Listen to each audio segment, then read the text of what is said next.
Waqt konferenza tal-aħbarijiet il-President tal-Partit Laburista Daniel Mikallef qal li l-kwistjoni dwar Giovanna De Bono m'għadix biss waħda ta' proċeduri kriminali, imma waħda ta' responsabilità politika wkoll.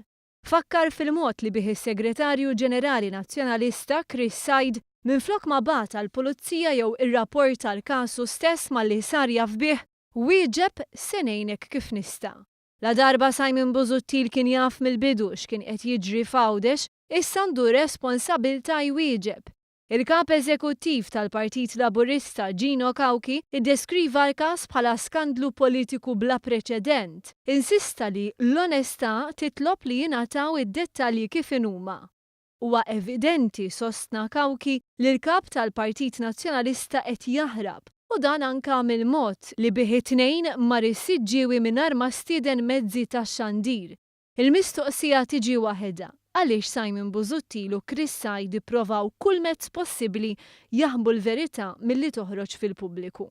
Gino Cauchi staqsa wkoll jekk membri oħra fih dan il-Partit Nazzjonalista kinux informati dwar dak li kien qed jiġri f'Għawdex, jew jekk l-informazzjoni nżammitx mistura miż-żewġ viċi kapijiet tal-Partit Nazzjonalista u jekk kienu jafu x'kien għaddej għalfejn ħadd minnhom mar-rapport tal-każ lill-Pulizija.